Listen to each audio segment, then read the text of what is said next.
10th question में लिखा है find the angle between x axis and the line joining the points and the line joining the points. वो कह रहा है वो एंगल निकालो जो एक्स के साथ बन रहा है उस लाइन का जो कि इन दोनों के ज्वाइन करने से हमें पता लगती है। तो मैं इसको ड्रॉ कर लेता हूं, ठीक है।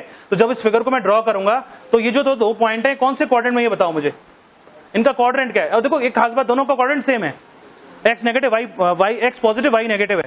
तो इसको हम प्लॉट कर लेते हैं 1 2 3 4 5 1 2 3 4 5। मैं 5 पॉइंट मार्क लगा रहा हूं और इन पॉइंट्स को मैं प्लॉट कर लूंगा। इसमें फिगर की जरूरत नहीं है, लेकिन इसको बनाने से हमें पता लगेगा कि जो हमारा आंसर है वो कैसा होगा, ठीक है। तो आप देखो कि पहला जो पॉइंट है वो 3,-1 है। तो आप देखो 3,-1 ये वाला पॉइंट है ना, ए पॉइंट 3,-1। और दूसरा पॉइंट क्या है 4,-2। तो 4,-2 हमारा ये वाला पॉइंट है नीचे इसके, बी पॉइंट 4,-2। तो इसका मतलब वो लाइन जो है वो इस तरीके से जाएगी इन दोनों को ज्वाइन करते हुए। ये बात समझ में आई सबको, ठीक है। अगर आप फिगर बनाते हो तो सही बनानी है, गलत नहीं बनानी। फिर 2 पॉइंट में लाइन बना। तो क्वेश्चन में क्या बोल रहा है, find the angle between x axis and the line. तो कौन सा एंगल लेंगे, एंटी क्लॉकवाइज डायरेक्शन में। क्यों, क्योंकि ये स्लोप से कंसर्न है क्वेश्चन।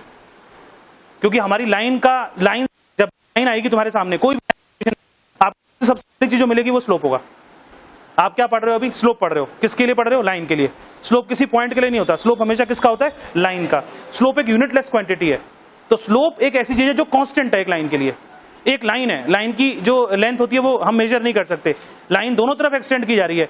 लाइन को कहीं से भी पकड़ लो, चाहे वो लाइन यहां से इस जगह से लेके कितनी भी दूर जा रही हो, कहीं से भी स्लोप मेजर करोगे तो क्या होगा, सेम होगा। स्लोप एक ऐसी क्वांटिटी लाइन के लिए कांस्टेंट है, डीएनए की तरह बदलेगा नहीं।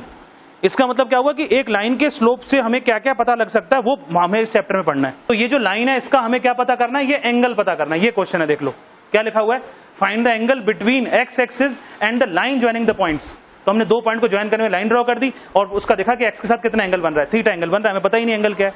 अब क्या करेंगे, ये थीटा जो है ये हमें बताएगा स्लोप ऑफ लाइन। तो स्लोप ऑफ लाइन क्या होता है, tan थीटा। हमें इस क्वेश्चन में क्या निकालना है, थीटा निकालना है। क्या लाइन का स्लोप 2 पॉइंट फॉर्म से निकल सकता है, तो हम 2 पॉइंट फॉर्म लगा देंगे अब इसमें। y2 माइनस y1, y2 है -2, y2 minus y1 upon x2 minus x1 is equal to tan theta. देखो ध्यान से, -2 -1 के बीच में माइनस लगेगा और 4 -3। इसको सॉल्व करेंगे क्या हो जाएगा, -1 is equal to tan theta. समझ गए। अब मुझे बताओ कि जो लाइन है उसका जो स्लोप के लिए जो एंगल यूज होता है थीटा, वो कहां से कहां तक वेरी करता है, 0 से 180। पहले और दूसरे क्वाड्रेंट में होता है बस। स्लोप tan थीटा कैसा है, नेगेटिव है, दिख रहा है नेगेटिव है कि नहीं। तो नेगेटिव है, इसका मतलब ये एंगल ऑब्ट्यूज होगा, और ऑब्ट्यूज है तो हाँ करेक्ट। तो हम इसको लिखेंगे tan theta is equal to minus लगे रहने देंगे, और 1 एंगल कौन सा होता है, 45 डिग्री।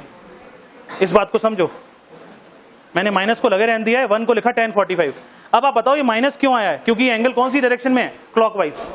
इसका मतलब ये 45 वाला एंगल अंदर वाला निकल आया है, तो बाहर वाला कैसे निकलेगा, 180 माइनस 45। इसका मतलब ट्रिग्नोमेट्री के हिसाब से इसको लिखना चाहिए, माइनस को हटा देना चाहिए और इसको लिखना चाहिए 180 माइनस 45, क्योंकि tan थीटा नेगेटिव है, tan थीटा नेगेटिव है। सबसे पहले tan थीटा नेगेटिव कौन से क्वाड्रेंट में होता है, सेकंड में। सेकंड में एंगल क्या लेते हैं, 180 माइनस थीटा, 180 माइनस थीटा। और आपको मालूम है जो एंगल है वो फर्स्ट और सेकंड क्वाड्रेंट में ही लाई करेगा। फर्स्ट क्वाड्रेंट में हो नहीं सकता है क्योंकि नेगेटिव है, तो सेकंड क्वाड्रेंट में एंगल लाई करेगा। सारी चीज वेरीफाई हो रही है। तो यहां से थीटा की वैल्यू कितनी निकली, 135 डिग्री।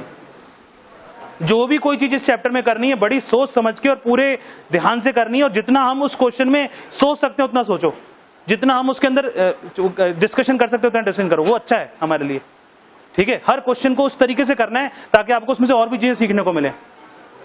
और आप समझ सकते हो कि जो स्ट्रेट लाइन है वो बिना ट्रिग्नोमेट्री पढ़े नहीं कर सकते, ट्रिग्नोमेट्री तो आनी चाहिए इसके अंदर। इतनी बात समझ में आई सबको।